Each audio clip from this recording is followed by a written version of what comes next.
Hi madam மலாலிஸ், இன்றைக்கி உங்களுக்கு ஒரு ஸ்பெஷல் விஷயத்தை தான் காமிக்க வந்திருக்கேன். எஸ், அந்த விஷயத்தினால நானும் என்னோட ரிலேட்டிவ்ஸும் வந்து பயனடைஞ்சோம். அது உங்களுக்கும் காமிக்கணும்னு ஆசைப்பட்டேன். என்னோட ரிலேட்டிவ் ஒருத்தவங்க வந்து வீடு கட்டினாங்க. அவங்களுக்கு வந்து டோர் வேணும், வார்ட்ரோப் பண்ணணும்னு நல்லா சொல்லி நாங்கள் வந்து ஷோரூமாக அலைஞ்சோம். எல்லாமே ரொம்ப பட்ஜெட் தாண்டி ரேட் ஜாஸ்தி இருந்துச்சு. சரி, இது எங்கே மேனுஃபேக்சர் பண்ணால் ஹோல்சேல் பண்ணுற இடத்துல போய் கேட்டு பார்க்கலாம்னு சொல்லி நம்ம அலைஞ்சோம். பேக் ட்ராப்பை பார்த்தோன்னா கேரளான்னு நினச்சிக்காதீங்க. ஏன் அப்படின்னா இந்த டோரு வுட்டுக்கெல்லாம் வந்து கேரளா தான் ஃபேமஸ். பட் நம்ம இங்கே இருக்கிறது பார்த்திங்கன்னா கோயம்புத்தூரில் தாங்க. சீக்கிரட்டாக சொல்கிறேன், கோயம்புத்தூர் தெலுங்கு பாளையத்தில் தான் இந்த ஒரு ஹோல்சேல் கடை இருக்குது. அவர்கிட்ட வந்து நம்ம டோர்லாம் வந்து வாங்கிட்டு போனோம். ரொம்ப அஃபோர்டபுள் காஸ்ட்டில் பட்ஜெட்டுக்குள்ளே வந்துச்சு. நம்ம எக்ஸ்பெக்ட் பண்ணதை விட ரொம்பவே கம்மியாக இருந்துச்சு. அதை நான் உங்களுக்கும் காமிக்கணும்னு சொல்லி அவர்கிட்ட கேட்டேன். ஓகேன்டான். நான் ஃபஸ்ட்டு இங்கே வாங்கினதுக்கு காரணம் என்னென்னா, அவர்கிட்ட ஒரு விஷயம் அவர் சொன்னார். அதில் ரொம்பவே இம்ப்ரெஸ் ஆனால் அது என்னங்கிறது நான் சொன்னால் நல்லாயிருக்கு. அது அவரோட வாயிலே கேட்போம். ஸோ நான் நம்புற மாதிரி அங்கே இருக்குது. ஆரம்பத்தில் நானும் தான் நம்பலை. வாங்க உள்ளே போய் என்னென்ன டைப் ஆஃப் டோர் இருக்குங்கிறத அவர்கிட்டயே பேசி தெரிஞ்சுக்கலாம். வாங்க உள்ளே போகலாம். ஸோ முதலாளி, இதுதான் நம்ம பார்க்க வந்திருக்கிற ஒரு ஃபேக்ட்ரி. ஸோ வாங்க உள்ளே போய் ஐயா இருந்தாருன்னா அவர்கிட்ட பேசுவோம். சரியா?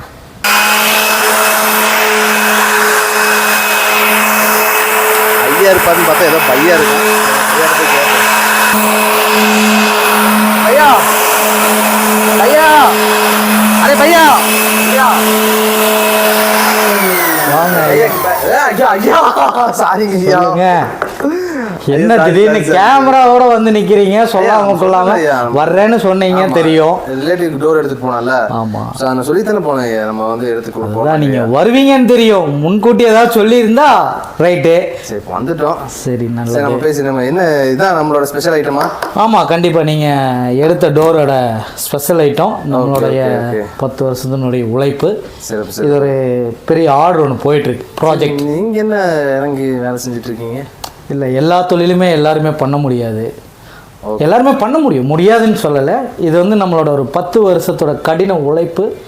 அதை வந்து ஆமாம், முழுக்க இந்த டோர் நம்ம மட்டும்தான் பண்ணுறோம். சரி சரி சரி. ஆல் ஓவர் தமிழ்நாட்டில் நம்ம தான் பண்ணுறோன்னு வச்சுக்கோங்களேன். அதெல்லாம் கம்பெனி பெருமையோ கர்வத்துக்காக சொல்ல, நம்மளுடைய உழைப்பு அப்படி இருக்குங்கிறக்காக நான் இதை சொல்கிறேன். ஆனால் நீங்கள் இந்த கம்பெனியில் நீங்கள் மட்டும்தான் அதை பண்ணுவீங்க. நீங்களே டைரெக்டாக இறங்கி? ஆமாம், டைரெக்டாக நம்ம தான் இறங்கி. அதனால தான் வந்து 15 வருஷம் கேரண்டி கொடுக்குறீங்க, 20 வருஷம் கேரண்டி கொடுக்குறீங்க. உண்மை, கண்டிப்பான விஷயம். ஏன்னா நம்மளுக்கு தான் தெரியும் நம்ம குழந்தை எதுக்கு அழுகுதுங்கிறது. அப்போ நீங்கள் வந்து வேற ஆட்களை நம்புறது கிடையாது. அவங்க செய்கிற வேலைக்கும் கேரண்டி கொடுப்பீங்கல்ல? இல்லை, எல்லாத்தையுமே நம்ம நம்புகிறோம். நம்ம சொல்லி தான் எல்லாருமே எல்லா வேலையும் செய்கிறாங்க. எல்லாத்துக்கிட்டையும் எல்லா திறமையும் இருக்கும். எல்லாத்துக்கிட்டையுமே எல்லா திறமையும் இருக்கும். ஒரு குழந்தை நல்லா படிக்கும், ஒரு குழந்தை டான்ஸ் ஆடும். ஆனால் ஒரு சில குழந்தைகள்கிட்ட மட்டும்தான் எல்லா திறமையும் இருக்கும். அதுலேயும் ஸ்பெஷலாக ஒரு திறமை இருக்கும் இல்லையா? வலது கையிலேயே எழுதுவாங்க. காந்தி மாதிரி 2 கையில் எழுதக்கூடிய குழந்தைங்களும் இருக்காங்க. புரியுதுங்களா? தாமஸ் ஆல்வா எடிசன்லேருந்து எல்லாருமே ஸ்பெஷல் சைல்டு. அதுக்குன்னு சொல்லி உங்களோட கொஸ்டின் என்ன மனசுக்குள்ள இருக்குங்கிறது எனக்கு தெரியும். நான் ஸ்பெஷல் சைல்டோ இல்லை கொஞ்சம் கம்மியோ அப்படி கேட்காம விட்டுட்டேன். இருந்தாலும் நம்ம சொல்லணும் இல்லையா? நான் ஸ்பெஷல் சைல்டு இல்லை, கொஞ்சம் ஹைப்பரான ஆக்டிவான ஆளுன்னு வச்சுக்கோங்களேன். அவ்வளோதான். அதனாலேயே சிலருக்கு என்ன பிடிக்கும், சிலருக்கு என்ன பிடிக்கும், சிலருக்கு இல்லை, பாதி பேத்துக்கு முக்கால்வாசி பேத்துக்கு பிடிக்காது. ஏன்னா இதுதான் விஷயம்னு சொல்லிடுவோம். சொல்லி ஏமாந்த காரணத்தினால வேற யாரையும் இந்த டோரை நம்ம அணுக விடுறதில்லை. ஆமாம், இது வந்து முழுக்க தண்ணி போட்டு சாண்ட்ரிங் பண்ணிட்டு இதை தொட்டு பாருங்களேன், இங்கே தொட்டு பாருங்களேன், இங்கே எப்படி இருக்கு, ரஃப்பாக இருக்கா, இங்கே தொட்டு பாருங்களேன். இது சாண்ட்ரிங். அங்கே தொட்டால் எப்படி தெரியும்? சும்மா வீடியோக்காக போய் சொல்லக்கூடாது. இப்படி கை வச்சு பாருங்க, அழுக்கான தொடச்சி. இது எப்படி இருக்கு? ஒரு பச்சை குழந்தையோட ஸ்கின்னை தொட்ட மாதிரி ஸ்மூத்தாக இருக்கும். சரி, எவ்வளோ டீசெண்டாக சொல்கிறது மரியாதைங்கிறது. நாமளாக தான் என்ன சொல்லியிருப்போம்? வேண்டாம். அவர் வந்து அவரோட வயசுக்கு ஏற்ற மாதிரி மரியாதை சொல்லிட்டாரு. வயசுக்கு ஏற்ற மாதிரினா என்ன சொல்றீங்க நீங்க? இல்லைங்க, பெரிய ஆளெல்லாம் இல்லைங்க. உங்களை விட ஒரு 2 வயசு 1 வயசு கம்மி தான். தப்பா ஐயான்னு கூப்பிடலாம், அண்ணான்னு கூப்பிட்டா போதும். அண்ணான்னு கூப்பிடலாம், முடிஞ்சா நண்பானு கூப்பிடலாம். வேண்டாம், நண்பானு கூப்பிட்டா வாடா மாப்பிள்ள டீ சாப்பிடலான்னு சொல்லிட்டீங்கன்னா அது கஷ்டமா போயிடும். சரிங்க ஐயா, இப்போ உள்ள போய் அப்படி எல்லாரும் பார்த்துடலாமா? கண்டிப்பா வாங்க பார்ப்போம். ஐயா, அதுக்கு முன்னாடி எனக்கு ஒரு கேரண்டி சொல்லுங்க. என்னோட வியூவர்ஸ் நம்ம சேனலை பார்த்து யாராவது வந்தாங்கன்னா அவங்களுக்கு நீங்கள் வந்து எனக்கு கொடுத்த ரேட் அதே ரேட்டு கொடுப்பீங்களா, கொடுக்க மாட்டீங்களா? 100க்கு 200% கண்டிப்பாக தரேன். கொடுப்பீங்களா? நீங்கள் கொடுத்த வாக்கு ஃபஸ்ட்டு. இன்னொரு விஷயம் கூட நான் ஸ்பெஷல் ஆஃபர் நான் உங்களுக்கு சொல்லிடுறேனே. சொல்லுங்கள். நீங்கள் கூட புதுமுகமாக வந்து உங்கள் நண்பருக்கு டோர் வேணும்னு சொல்லி வந்தீங்க. கரெக்டு. இப்போ உங்களை நம்பி வர்ற ஆளுகளுக்கு நம்ம என்ன பண்ணணும்? உங்களுக்கு கொடுத்த ரேட்டை கொடுக்கக்கூடாது இல்லையா? அதை விட இன்னி கம்மியாக கொடுக்குற இது கேரண்டி. அப்போ அந்த காசு மிச்ச காசு எனக்கு கொடுப்பீங்களா? மொத்தத்தில் இது ஒரு பொழப்பாகவே வச்சிருக்கிறீங்க. சரி, யூடியூப் ஃபர்ஸ்ட் நீங்கள் வந்து நம்ம சேனல் பார்த்துட்டு வரேன்னு சொல்லாதீங்க. ஏன்னா நிறைய இடத்துல வந்து இந்த மாதிரி சொல்லி சேனல் பார்த்துட்டு வரேன் டிஸ்கவுண்ட் கொடுக்குன்னா அவங்க இருக்கிற ரேட்டே டிஸ்கவுண்ட் சொல்லிடுவாங்க. ஸோ ஃபர்ஸ்ட் நீங்கள் வாங்க, வந்து ரேட்டை கேளுங்க. ஏன்னா இவர் வந்து நம்ம இவர் முன்னாடியே நான் சொல்கிறேன், உண்மை நியாயம் தர்மம் பேசுகிறாருல. ஸோ ஃபஸ்ட்டு நீங்கள் வந்து சும்மா டோரை பார்க்கணுங்கிற மாதிரி ஃபோன் பண்ணி எல்லாம் விசாரிச்சு எல்லாம் ஓகே கன்ஃபார்ம் ஆனதாக்க அப்புறம் நம்ம சேனலில் பார்த்துட்டு தான் வரோன்னு சொல்லுங்கள். அப்போ அவர் கம்மி பண்ணுறாரு இல்லையா நமக்கு தெரிஞ்சுட்டு நீங்கள் என்ன சொல்கிறீங்கன்னு எனக்கு கமெண்ட்டில் சொல்லுங்கள். சரியா? சேலஞ்சுங்க ஐயா. இது ஓப்பன் சேலஞ்சாகவே சொல்லலாம். அவ்வளோ தைரியம். உண்மை. சூப்பர். அப்போ வந்து நம்ம சேனல் பார்த்துட்டு வரோங்கிறது ஆர்டர் கன்ஃபார்ம் ஆனதுக்கப்புறம் சொல்லுங்கள். ஒரே ஒரு பதிவு மட்டும் சொல்கிறேன். வியாபாரத்தில் இங்கே வச்சு யோசிக்கிறவங்க வியாபாரி, இங்கே வச்சு யோசிக்கிறோன்னா நான் உங்களில் ஒரு ஆள், அவ்வளோதான். நான் வீடு கட்டினேன்னா என்ன பண்ணுவேன்? தேடுவேன்ல எதில் 2 ரூபா கம்மியாக கிடைக்கும். வால்பட்டி வாங்குகிறோம், பெரிய நாய்கில் போனால் 40 ரூபா கிலோனா மேனுஃபேக்சரிங் கடையில் போனால் ஒரு 30 ரூபாய்க்கு கிடைக்குமான்னு கேட்போமா? ஏன் 30 ரூபா? 2 ரூபா கம்மியாக சொல்லுங்கள் சார். 22,000 ஸ்கொயர் ஃபீட் வீடு கட்டுறீங்க, 2 ரூபா கணக்கு போட்டிங்கன்னா 4,000 ரூபா ஆச்சு. அந்த கான்செப்டில் தான் நான் இங்கே வேலை செய்கிறேன். நான் ஏன் வேலை செய்கிறேன்னு கேட்டிங்கல்ல, கேட்டுட்டு அந்த சப்ஜெக்டை விட்டீங்க. நான் ஏன் வேலை செய்கிறேன்னா இந்த ஒரு டோரை சாண்ட்ரிங் பண்ணக்கு எனக்கு ஒரு அரை நாள் பிடிச்சிரும். ஒரு சைடுக்கு ஒரு நாளைக்கு 800 ரூபா கூலி வச்சுக்கோங்களேன். 800 ரூபா என்னோட கூலி. நான் ஓனராக இருந்தாலும் ஒரு டோர் வேலை செஞ்சேன்னா எனக்கு 800 ரூபா. என்னோட குடும்பத்தை நான் என்னோட உழைப்பில் நான் குழந்தைங்களுக்கு கொடுக்கணும்னு நினைக்கும் போது உங்களோட உழைப்பை கண்டிப்பாக எடுக்க மாட்டேன். இது வார்த்தையாகவும் நினச்சிக்கலாம், ப்ராமிஸாகவும் நினச்சிக்கலாம். சரியா? சரிங்க சார். சரி, ஓகே. சரி, இப்போ உள்ள பார்த்துடலாமா சார்? கண்டிப்பாக வாங்க பார்த்துடலாம். ஒரு 2 நிமிஷம் ட்ரெஸ் மட்டும் சேஞ்ச் பண்ணிட்டு வந்துடுறேன். அப்புறம் அங்கே போனதுக்கப்புறம் பையா ஐயான்னு கூப்பிட்டா நல்லா இருக்காது. நீங்கள் ட்ரெஸ் மாற்றிட்டு வாங்க, நானும் அதுக்குள்ளே எல்லாம் எடுத்துகிட்டு. ரொம்ப நன்றி. நன்றி சார். நன்றி. தேங்க்யூ. இந்த டோர் பார்த்தீங்கன்னா மெம்பரேன் டோருன்னு சொல்லுவாங்க, மெம்பரேன் ஃபாயில் டோருன்னு சொல்லுவாங்க. இதனுடைய ப்ரைஸுன்னு பார்த்தீங்கன்னா நீங்கள் கடையில் போய் எடுத்திங்கன்னா மினிமம் 2,600லேருந்து 3,000 ரூபா வரைக்கும். கஸ்டமரை தகுந்த மாதிரி எந்த அளவுக்கு ஏற்றி இறக்குவாங்களோ அந்த அளவுக்கு ஏற்றி இறக்கிடுவாங்க.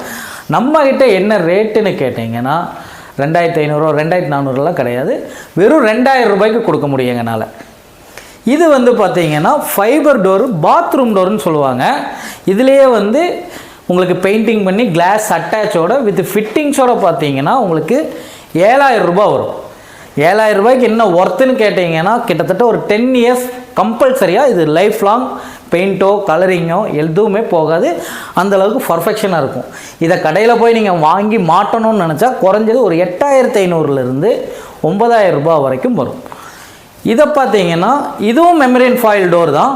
ஆனால் இதில் ஒரே ஒரு விஷயம் என்னென்னா இதில் தண்ணி பட்டாலோ வேறு எது பட்டாலும் டஸ்ட்டு பட்டாலும் கிளியர் பண்ண முடியாது. அதனால் வந்து இதை வந்து நம்ம பெருசாக ப்ரொஜெக்ட் பண்ணுறதில்ல. இது பார்த்திங்கன்னா மைக்கா டோர். மைக்காலேயே பார்த்திங்கன்னா நிறைய வெரைட்டி இருக்குது, க்ரூவிங் இருக்குது, எல்லாமே இருக்குது. இதில் பார்த்திங்கன்னா மைக்காவில் வந்து யூவி பேட்டர்ன் சொல்லுவோம். நம்ம யூவி மெம்பரேன் ஃபாயிலில் என்னென்ன டிசைன் வருதோ கிட்டத்தட்ட ஒரு 225 டிசைன் இருக்குது. அந்த 225 டிசைனையுமே நம்ம மைக்காவில் ஹேண்ட்மேட் ஒர்க்காக பண்ண முடியும். இந்த ஹேண்ட்மேட் டோர் நம்ம விற்கிற ரேட்டு பார்த்திங்கன்னா 4,100 ரூபாய்க்கு நம்ம கொடுக்க முடியும் மேனுஃபேக்சரிங் ரேட். கடையில் போய் நீங்கள் எடுத்தீங்கன்னா நல்ல குவாலிட்டியான டோருன்னு சொல்லி குறைஞ்சது ஒரு 5,500லேருந்து 6,000 ரூபா வரைக்கும் நீங்கள் ஸ்பெண்ட் பண்ண வேண்டியதாக இருக்கும். இதுவும் பார்த்தீங்கன்னா மைக்காலேயே பார்த்தீங்கன்னா க்ளோசி எக்ஸ்டீரியர் இன்டீரியர் ரெண்டுக்குமே நீங்கள் சப்போர்ட் பண்ணிக்கலாம். இதுவும் பார்த்தீங்கன்னா சேம் ப்ரைஸில் தான் கொடுக்குறோம். ஒரு 100 ரூபா மட்டும் வேரியேஷன் வரும், மற்றபடி எந்த ஒரு வேரியண்ட்டும் இதில் இருக்காது. அதனால் வந்து இவ்வளோ கம்மியாக கொடுக்குறோமே அது என்ன நம்ம ஃப்ரீ சர்வீஸ் பண்ண முடியுமான்னு கேட்டால் கிடையாது. எனக்கு லாபம் கம்மியாக இருந்தால் போதும் அப்படிங்கிற ஒரே ஒரு கான்செப்ட் வச்சு மட்டும்தான் நம்ம மேனுஃபேக்சரிங் ரேட்டுக்கு கொடுக்குறோம். மற்றபடி இதில் அதிக லாபம் வைக்கணுங்கிற எண்ணமும் இதோ கிடையாது. நம்மளுக்கு வேறு எந்த ஒரு தாட்டும் கிடையாது. மேனுஃபேக்சரிங் உற்பத்தி விலைக்கே நம்ம கொடுக்கணுங்கிறது தான் இங்கே ஒரே கான்செப்ட். இப்போ நீங்கள் ரீட்டைல் பண்ணிகிட்ருக்கீங்களாண்ணா? ரீட்டைல் நம்ம இது வரைக்கும் பண்ணலை. நம்ம நண்பர்கள் தெரிஞ்சவங்க ரிலேஷன் அக்கம் பக்கத்தில் யாராவது ரெடி பண்ணுறாங்க டோரு வேணும்னு சொன்னாங்கன்னா அவங்களுக்கு நம்ம உற்பத்தி விலைக்கே கொடுக்குறோம். மேற்கொண்டு நம்ம ரீட்டைல் பண்ணலாங்கிற ஒரே எண்ணம் தான். ரீட்டைல் பண்ணலான்னாலும் நீங்கள் ரேட்டு ஜாஸ்தி ஆக்கிடுவீங்களோ அப்படின்னு கேட்டால் அது கிடையாது. உற்பத்தி விலைக்கு என்ன ரேட்டுக்கு நம்ம கடைக்காரங்களுக்கு கொடுக்குறோமோ அதே விலைக்கு இங்கே நீங்கள் எடுத்துகிட்டு போய்க்கலாம். சூப்பர். இது வந்து மைக்காலேயே க்ரூவிங் டிசைனும்பாங்க. சிம்பிள் கான்செப்ட்னு சொல்லுவாங்க. பட் வந்து இது லக்ஸுரியாகவும் இருக்கும். உங்களுக்கு பார்க்கறதுக்கு வந்து என்ன சொல்கிறது, இதே இப்போ அதிகமாக மூவிங் ஆகிற ஸ்டைலுன்னு நினைக்கிறேன். நிறைய வீட்டில் நம்ம முழுக்க முழுக்க அதிகப்படியாக இந்த மாதிரி டிசைன் சிம்பிளாக இருக்கிற டிசைன் மட்டும்தான் லக்ஸுரியாக நிறையா டோரு நம்மளுக்கு அவைலபிளாக சேல்ஸ் ஆகிட்டுருக்கு. கிட்டத்தட்ட ஒரு 100-150 இப்படி தான் மேனுஃபேக்சர் பண்ணி நம்ம அனுப்பிக்கிட்டு இருக்கிறோம். இதுவும் பார்த்தீங்கன்னா விலை கம்மி தான், சேம் ப்ரைஸ் தான். இதை விட ஒரு 250 ரூபாய் இதில் கம்மியாகும். அது 4100 ரூபானா இது அதை விட ஒரு 250 ரூபா கம்மியாகும். இதுக்கும் அதுக்கு என்னங்க டிஃப்ரெண்ட் அப்படின்னு கேட்டிங்கன்னா, இதில் நம்மளுக்கு பெரிய ஒர்க்கு வேலைப்பாடு கிடையாது. அதில் ஒவ்வொரு பீஸையும் இந்த மைக்கா யூவி டோருன்னு சொன்னோம் இல்லையா, இதில் பார்த்தீங்கன்னா இந்த ஒவ்வொரு பீஸையும் நம்ம ஹேண்ட் ஒர்க் கட் பண்ணி எடுத்து மறுபடியும் பேஸ்ட் பண்ணி இந்த ஒரு டோர் ரெடி பண்ணுற இடத்துல நம்ம வந்து கிட்டத்தட்ட இது ஒரு டோருக்கு ரெடி பண்ணுற இடத்துக்கு அதை 3 டோரை நம்ம ரெடி பண்ணி முடிச்சிடலாம். அதனால மட்டுமே இதில் 250 ரூபா கூடையே ஒழிய மற்றபடி அந்த லேபர் காஸ்ட் மட்டும்தான் இதில் எக்ஸ்டெண்ட் ஆகுமே தவிர மற்றபடி எல்லாமே மைக்கா டோர் தான். ஒவ்வொரு டோருமே வந்து ஹார்ட்வுட், அதாவது வந்து முழுக்க முழுக்க செமி ஹார்ட்வுட் கிடையாது, ஃபுல்லி ஹார்ட்வுட். அந்த டோர் எப்படி இருக்குன்னு பார்த்தீங்கன்னா இந்த மாதிரி இருக்கும். வாங்க காமிக்கலாம்.